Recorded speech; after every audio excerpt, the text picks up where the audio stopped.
लोग आंदोलन करते रहते, सड़कों पर उतरे रहते हैं, लेकिन ये पार्टी के लिए आरोप लगाते हैं आप लोग सिर्फ जातिवाद पर निर्भर हैं, जी अन्य लोगों को नहीं देखते हैं, आगे नहीं आने देते हैं, इसलिए जनता ने आपको नौजवान समाजवादी विचारधारा से जुड़ करके पार्टी को मजबूत किया है और उसी मजबूती के आधार पर हम ये कह रहे हैं कि अब कोई भी चला है आएगी तो सफाई जी आएगी तो जीत सपा की सुनिश्चित है। सुनिश्चित है। जी चाचा अभी तो दूर दूर भाग रहे थे, अब साथ में आ गए। परेशानियों का सामना करना पड़ता है, यहाँ तक कि उन्हें एडमिशन लेने ही में भारी समस्या और ISPCS के बच्चे से कैसे मैच कर पाएगी।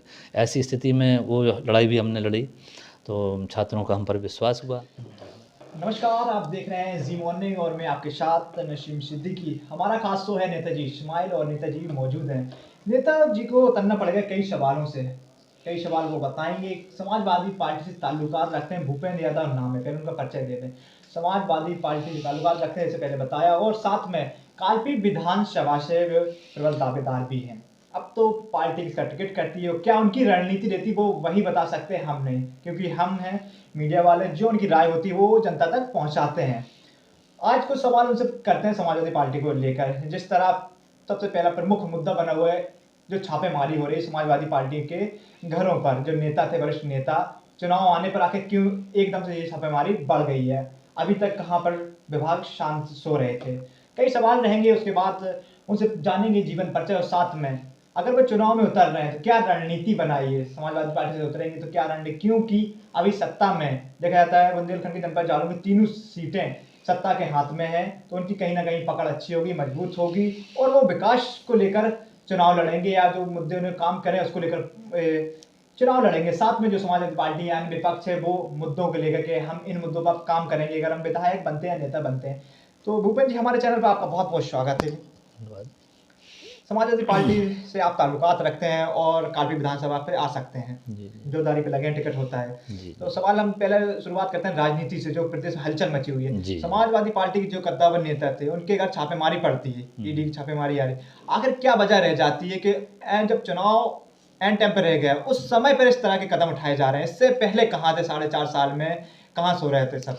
देखिए, इस चीज़ का अंदेशा बहुत पहले से था जी और जहाँ तक मैं नहीं बल्कि पूरी प्रदेश की जनता इस बात को समझती है कि भारतीय जनता पार्टी के पास जब किसी तरीके का कोई हथकंडा नहीं रह जाता है तो वे सरकारी मशीनरी का दुरुपयोग करना शुरू कर देते हैं। और ये पहली बार नहीं हुआ है, उन्होंने बिहार में भी किया, पश्चिम बंगाल में किया और भी अदर स्टेट में भी। ये अंततः लास्ट में अपने सरकारी हथकंडे का दुरुपयोग करके दूसरे दलों को कमज़ोर करने की कोशिश करते हैं। लेकिन जनता जान चुकी है अब ये किसी भी तरीके का, चूँकि हमारे नेता तो पाक साफ हैं और हमारी पार्टी से जितने भी नेता ताल्लुक़ रखते हैं वो पूर्णतः समाजवादी विचारधारा में काम करते हैं। इनको कुछ हासिल होने वाला नहीं, ये केवल गीदड़ भभकी दे रहे हैं। लेकिन हम समाजवादी पार्टी वाले डरेंगे, जो आपने गीदड़ भभकी कही है, जी इससे जी डरेंगे क्या? कभी नहीं। मैं बता रहा हूँ ना, समाजवादी लोग, सच्चे समाजवादी लोग कभी ना डरे हैं ना डरेंगे। हम लोग डॉक्टर लोहिया के अनुयायी हैं, हम लोग कभी डरने और झुकने वाले नहीं हैं। ये कितना भी अन्याय अत्याचार कर लें, इनके पाप का घड़ा भर चुका है और जनता बहुत जल्दी इनको जवाब देने जा रही है।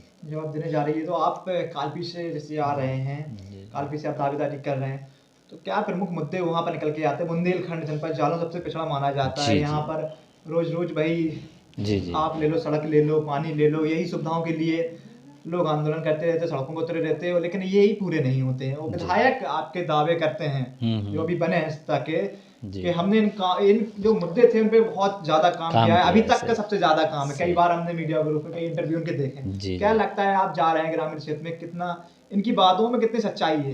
देखिए, बात करें अगर सत्ता दल पार्टी के विधायकों की और उनके नेताओं की, तो इनका काम सिर्फ बरगलाना, झूठ बोलना और किसी भी तरीके से मिसगाइड करके अपनी झूठ बात को सच साबित करने में लगे रहते हैं।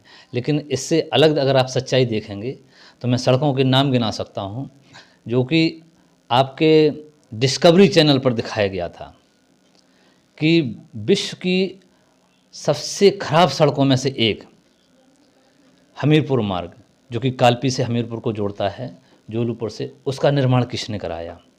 माननीय अखिलेश यादव जी, राष्ट्रीय अध्यक्ष जी ने जब ये जानकारी लगी, उन्होंने जो सबसे खराब सड़क थी, और मैं समझता हूँ आज जनपद जालौन की सबसे बेहतरीन सड़क है, तो काम दिखाई देता है। इसके बाद उन्होंने चतेला रोड बनवाया, इसके बाद उन्होंने हमीरपुर से दूसरी लाइन जोड़ने वाली जो इटौरा से होकर के जाती है 45 किलोमीटर की शानदार सड़क बनाने। इसके बाद उन्होंने जोलूपुर से जो आपको कुठौन जोड़ने वाली सड़क का चौड़ीकरण के लिए बजट दिया। हालांकि दुर्भाग्य ये रहा कि उस समय ये काम पूरा नहीं हो सका, और उसके साथ ये सत्ता की जब से आई है 4 साल में उसमें काम अब चालू जा करके हुआ चलिए, है। आपने काम तो गिना दिए हैं। जी जी विपक्ष सत्ता में है, जो विपक्ष के लिए या कहें तो आपकी पार्टी के लिए आरोप लगाते हैं आप लोग सिर्फ जातिवाद पर निर्भर हैं, जी जी अन्य लोगों को नहीं देखते हैं, आगे नहीं आने देते हैं, इसलिए जनता ने आपको जी। नहीं चुना था। तो क्या सच्चाई इस जातिवाद में? नहीं नहीं, ये सही नहीं है उनका आरोप। वो लोग जो है हमें हमें जातिवादी बात बताते हैं, परिवारवादी बताते हैं, लेकिन आप देख लीजिए आज किस एक जाति और वर्ग विशेष के लोग पूरे थानों पर आईएएस पीसीएस अधिकारी किनके बैठे हैं, किस जाति किस वर्ग के लोग बैठे हैं। झूठ बोलना बहुत आसान होता है, लेकिन अगर वो सच्चाई के उसमें धरातल पर जाएंगे, जब सच्चाई देखेंगे, तो भारतीय जनता पार्टी जो चीज़ कहती है, विपक्ष पर जो आरोप लगाती, दूसरी पार्टियों पर जो आरोप लगाती, वो स्वतः वही काम करते हैं।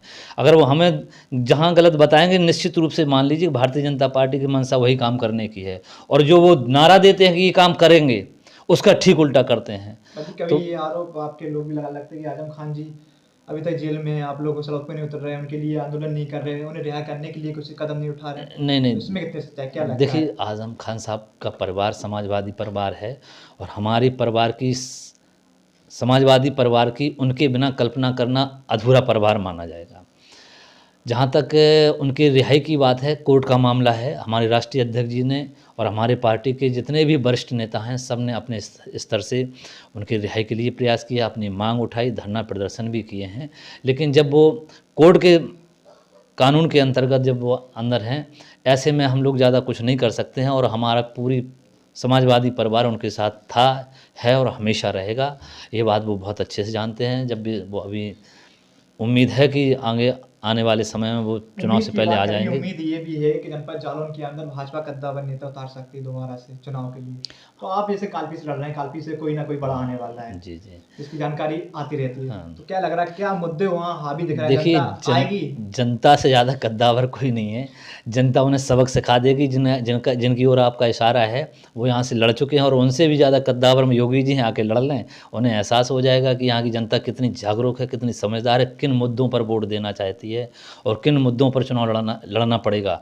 आगे आने वाले समय में भारतीय जनता पार्टी का जो हथकंडा है, झूठ का, फरेब का, धन दौलत का, बाहुबल का, जिस तरीके से उन्होंने पंचायत चुनाव में हथकंडे अपनाए हैं, वो सारी चीज़ें जनता जान चुकी है, और आगे आने वाले समय में उनको एहसास हो जाएगा। मैं तो चैलेंज करता हूं कि जो सबसे ज़्यादा कद्दावर नेता हो आकर के कालपी में चुनाव लड़े, जमानत जब्त होने का काम होगा उसका। जमानत जब्त होने का काम होगा, ये आप कह रहे हैं? कालपी सीट जी का जी इतिहास है, अभी जी। तक समाजवादी पार्टी नहीं निकल पाई। क्या वजह रही? वहाँ नहीं बसपा और भाजपा ही फाइट में रही है, जी उसके जी बाद भी आप इतनी बड़ी बात कैसे बोल सकते हैं? नहीं, उसके क्या ऐसे जमीन ऐसी ये गिरा देती है? ये है, पहले हमारे समाजवादी पार्टी की चीज़ें जो नहीं थी, लोगों तक नहीं पहुंच पाई, जातिगत आधार पे लोग उलझे रहे। लेकिन जिस तरीके से हमने विगत 5-7 सालों में नौजवानों की एक फ़ौज खड़ी की है, जिनकी विचारधारा ही अलग है, समाजवादी विचारधारा में जिनको हमने समझाया है कि समाजवादी विचारधारा के ही तहत हमारे किसानों का, मजदूरों का, छात्रों का, नौजवानों का, हर वर्ग का अगर उद्धार और प्रगति हो सकती है तो केवल समाजवादी विचारधारा के अंतर्गत।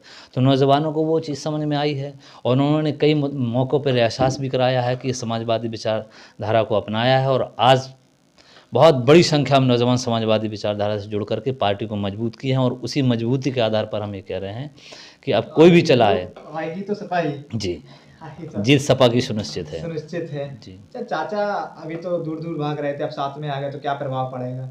या चाचा भी फिर नहीं सीटों को लेकर नहीं कोई नहीं, जंगल में डालेंगे? कोई कुछ नहीं डालेंगे। उनकी तो राष्ट्रीय अध्यक्ष जी से बात हुई है, वो बड़ा मुद्दा है, वो मजबूती उनके मिलेगी पार्टी को? परिवार का मामला में, उसमें हम ज़्यादा नहीं कह नहीं, सकते कुछ। कोई अगर बड़ा नेता हाँ के साथ में बिल्कुल, आता, मजबूती क्या? बिल्कुल मजबूती मिलेगी, पार्टी को मजबूती मिलेगी, और उससे पूरे प्रदेश में मजबूती मिलेगी। हमारी सीट में नहीं, पूरे प्रदेश में मजबूती मिलेगी। देश में? जी जी चलिए, ये तो राजनीति बातें थी जो होती रही हैं, होती रहेंगी। जी जी। कुछ जीवन से जानते हैं कैसा राजनीति में आना हुआ हो, किस सन से शुरुआत हुई, किस तरह आप सीढ़ी चढ़ते गए और आज यहाँ तक पहुँचे हैं। कुछ जो आपके चाहने वाले हैं, दर्शक हैं, वो भी जानना चाहेंगे शुरुआत कहाँ से हुई, किस तरह आई? देखिए, मैं सबसे पहले सन 2000-2001 में छात्र संघ महाविद्यालय DB कॉलेज से छात्र संघ का अध्यक्ष चुना गया। इसके पीछे एक वजह है कि जब मैं कॉलेज में आया और मैंने देखा कि किस तरीके से ग्रामीण क्षेत्र से जो छात्र छात्राएँ आते हैं, उन्हें कितनी परेशानियों का सामना करना पड़ता है। यहाँ तक कि उन्हें एडमिशन लेने ही में भारी समस्या का सामना करना पड़ता है। तो उनकी जब हमने समस्याओं को देखा तो हम नज़रअंदाज नहीं कर सके और हमने कहीं न कहीं उन छात्र छात्राओं की समस्याओं की लड़ाई को अपनाया और मजबूती के साथ लड़ाई लड़ी। और जब एक माहौल बना, जब हमने अपने ग्रामीण क्षेत्र से आने वाले नौजवानों की मदद करना शुरू किया, तो ये माहौल बना कि भाई ये हमारे नेता हैं। धीरे धीरे एक संख्या बड़ी हो गई और मुद्दे कहीं ना कहीं हमें मिलते गए, चाहे वो फीस बढ़ोतरी की बात रही हो या एडमिशन में कटौती की बात रही हो, तमाम तरीके की जो परसेंटेज की बात रही हो, परसेंटेज को लेके ग्रामीण क्षेत्र में आप जानते हैं कि पढ़ाई का इतना अच्छा माहौल नहीं होता है। निश्चित रूप से किसान का, मजदूर का बेटा आएगा तो उसकी परसेंटेज एक डॉक्टर, इंजीनियर और आईएएस पीसीएस के बच्चे से कैसे मैच कर पाएगी। ऐसी स्थिति में वो लड़ाई भी हमने लड़ी, तो छात्रों का हम पर विश्वास हुआ और हमें भी लगा कि कहीं ना कहीं हम इनकी अगुवाई कर सकते हैं। तो मैंने सन 2000-2001 में छात्र संघ का चुनाव डीवी डिग्री कॉलेज से लड़ा और उसमें हमें सफलता मिली।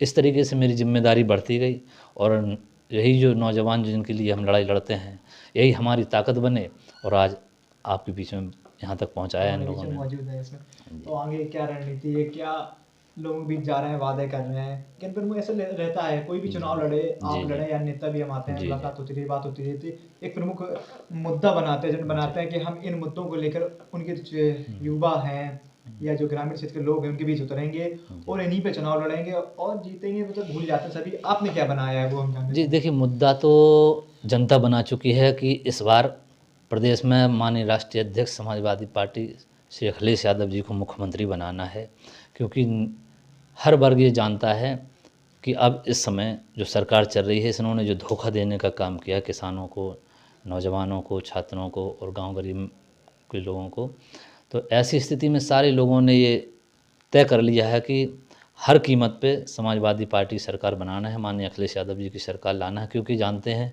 कि जब अखिलेश यादव जी की सरकार बनेगी तभी हमारे छात्राओं की, तभी हमारे गरीब माताओं बहनों की, बहन बेटियों की हर तरीके से कहीं ना कहीं मदद होगी। हमारे खेत खुशहाल हो जाएंगे, हमारे गली गलियारे बनने लग जाएंगे, हमारी जो है चिकित्सा की व्यवस्था होने लग जाएगी, पढ़ाई की व्यवस्था होने लग जाएगी। आज जब हमारी बहनों को कितनी बढ़िया सुविधा मिल रही थी, लैपटॉप दिए जा रहा था, उनको साइकिलें दी जा रही थी, लेकिन इस जालिम सरकार के बनते ही सारी की सारी सुविधाएं छीन ली गई और मिला क्या, केवल धोखेबाजी। हमारी जो एम्बुलेंस थी वो बंद पड़ी है, सारी की सारी व्यवस्थाएं जो उस सरकार में मिल रही थी बंद हो गई। अब हमें अगर मौका मिलता है, सरकार आती है, तो निश्चित रूप से हमारा जो व्यक्तिगत सोच है कि किस तरीके से जो हमारा क्षेत्र कालपी जनपद जालौन का सबसे पिछड़ा क्षेत्र माना जाता है, पहले तो रास्तों का बड़ा अभाव था, लेकिन पिछली सरकार में जो हमारे राष्ट्रीय अध्यक्ष जी ने सड़कों का जाल बिछाया उससे खुश हैं लोग। और अब जो मेन मुद्दा है हमारा व्यक्तिगत रूप से कि किस तरीके से हर खेत को पानी उपलब्ध हो सके, वो भी सस्ते से सस्ते दर पे। आज आप देख रहे होंगे कि हर किसान कर्ज लेकर के, कितनी विषम परिस्थितियों में बैंकों से कर्ज लेकर, साहूकारों से कर्ज लेकर के ट्यूबवेल लगाने का काम करता है और ज़मीन में जो वाटर लेवल है वो नीचे होता चला जा रहा है। ऐसी स्थिति में ट्यूबवेल भी फेल हो रहे हैं। तो कहीं ना कहीं सरकार को एक योजना बनानी पड़ेगी, ऐसी योजना बनानी पड़ेगी जिससे किसान के खेत को हर कीमत पे पानी मिल सके और सस्ते से सस्ते दर पे पानी उपलब्ध हो सके। तो किसानों को लेकर आप चुनाव में उतरेंगे और उनकी बात करेंगे और जीतते हैं तो उन बातों को पूरा भी करेंगे। जी जी जी, निश्चित रूप से। हमारे शो में आने के लिए, हमारे चैनल पर आने के लिए। तो मैं था नशीम सिद्दीकी, ये समाजवादी पार्टी के नेता भूपेंद्र यादव। तो कई सवालों पर बात करिए, मुद्दों पर, तो बने रहिए और देखते रहिए जी मॉर्निंग।